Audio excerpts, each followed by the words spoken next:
South Carolina going to Athens, Georgia. 3:30 Eastern, CBS. Georgia is favored by 27.5 points. Even for Georgia, for an SEC opponent, line feels a little bit large, but it's a big line for a reason. We'll talk about that here in a second. For Georgia, fall camp had just ended. You're saying, JD, fall camp ended like several weeks ago. What are you talking about? No. They just played two teams that aren't really going to give them any resistance. Like, you didn't have to show anything you didn't want to show if you're Georgia.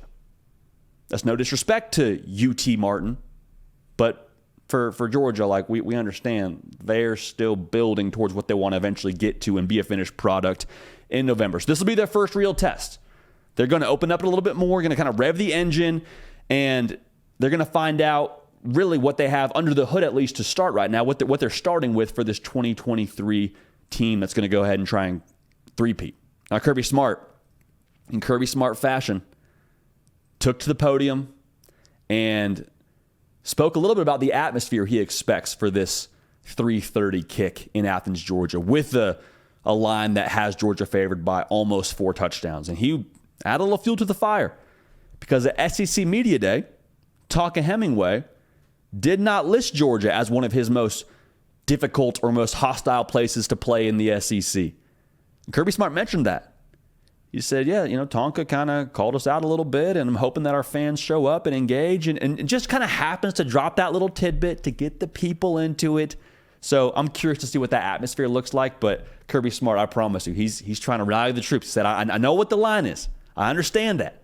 Need everybody here, cancel your plans, get in there, get rowdy, and let's rattle the opposition. Now for South Carolina, we said it at the top of this live show, they are no stranger to big upsets.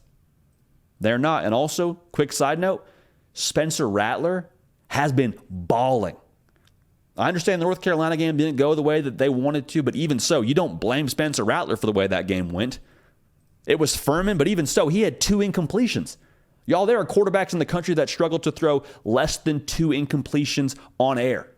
Spencer Rattler was locked in. I'm going to go ahead and kind of be a little bit hyperbolic here. I think Spencer Rattler is a different quarterback than what we saw a season ago.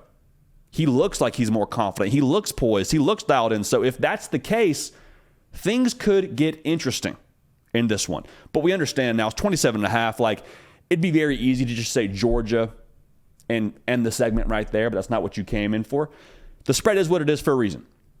Georgia has arguably the best roster in college football. They have the talent to potentially make this game boring and have it get out of hand quickly like it was a season ago. It's in Athens. So there's no like, hey, could they maybe in Williams-Brice Stadium have some issues? No, it's in Athens, Georgia. So they have that going for them. And the South Carolina offensive line allowed 9 sacks against North Carolina. I love the Tar Heels. I love Mac Brown. I love Drake May. But Georgia is going to have a better defensive line than what North Carolina had. So there's a reason why the line is what it is. Very easy to tell you that Georgia's going to win this game from those points. Now, however, we've learned the hard way on this show to not just dismiss South Carolina, not just dismiss Shane Beamer, because I sat here 2 weeks in a row last year and said, I love South Carolina, I love what they're doing, but they're not beating Tennessee. Came in on Sunday, I said, well, hey, it is what it is. Same thing. Rewound the tape. New week. I love South Carolina, but they're not beating Clemson. Then I walked in that Sunday and I was like, hey, man, this team at South Carolina, I understand that was last year, but there's still this ain't no telling factor with them because they're not going to have all the matchups, I promise you. And South Carolina knows that, but in an upset, you don't need to have all the matchups. You just got to have one. You got to have one matchup and you got to milk that thing like a cow. And that matchup for them is what it was in those past 2 games last season where they had the big upsets, and that's Spencer Rattler to Juice Wells having their day. All right? Now, is that going to be, the end-all, be-all for them in this game? I don't know. I think you got to have something to pair with him. I think you maybe need some other weapons to step up and make some plays. But the other thing that South Carolina has going for them, there is the potential in this game for there to be a little bit of a recalibration period here for Georgia. And when I say recalibration period, I don't mean that Georgia just kind of sleepwalks out there for the first half and they just look abysmal. But I am saying it wouldn't be unreasonable if there is a even 1/4 adjustment where Georgia is still kind of acclimating to what it's like playing another SEC team. Now, they play the best team in the SEC every single week during practice, so I hear you, but it's very different to go out there during practice than to do it in a Saturday afternoon kind of setting. Takes a little bit of something to get up and go for a game where you're favored by 4 touchdowns. So I'm not saying it's going to happen. I'm just saying if that does happen, advantage South Carolina, pair that with the Juice Wells potential that he has there and what he could do, things get interesting. Because we had Rusty Mansell of Dogs HQ this past offseason, and we're talking on, I believe it was the On3 Roundtable YouTube channel. So subscribe here and there if you haven't already. We asked Rusty, how do you beat Georgia? And he was straight up and said, listen, you got to have the matchups on the outside. Like Marvin Harrison Jr. had against Georgia in the college football playoff, like that was the differentiating factor for them. Now, Juice Wells isn't Marvin Harrison Jr. Marvin Harrison Jr. is a 1 of 1, but you hear what I'm saying. If you can have that one matchup on the outside, there's at least a chance.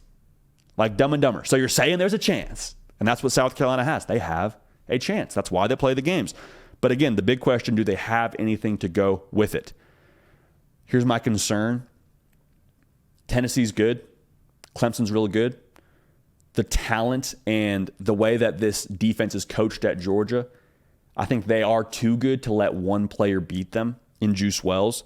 And so the task for Georgia then becomes just don't give it away. Because it ain't Stetson Bennett playing quarterback anymore in Athens. I love Stetson Bennett, but you got Carson Beck now playing quarterback. Also a new offensive coordinator in Mike Bobo. And they have, I think, kind of taken their time getting their sea legs. In this game, though, you just can't give it away. Like Carson Beck can't have a stat line where he throws 2-3 interceptions, 1 touchdown, and Georgia is fighting for their life in the fourth quarter. Like that would be the situation you would find yourself in. You cannot give this game away if you're Georgia, if you're Carson Beck. So I'm curious to see how he responds in this kind of situation. This will be his first real meaningful minutes as the guy at Georgia, as Rusty Mansell likes to say. But here's the deal, man. Going back to the roster, and it's kind of a cop-out, but it's a cop-out for a reason. There is so much talent at Georgia. This roster, I think, is going to show a little bit of a sense of urgency with what was said about the environment in Athens, with this new offense trying to prove itself, if we can even say that, if we can even call it new with the new quarterback and new OC. And I think we see this team really rev the engine for the first time.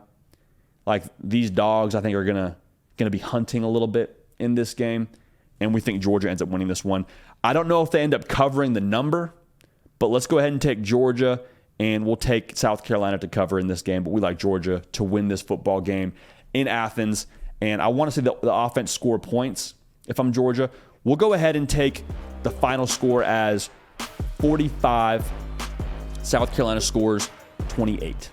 That'd be a lot of points for South Carolina, but we'll go ahead and say 45-28. Georgia gets it done. South Carolina ends up covering.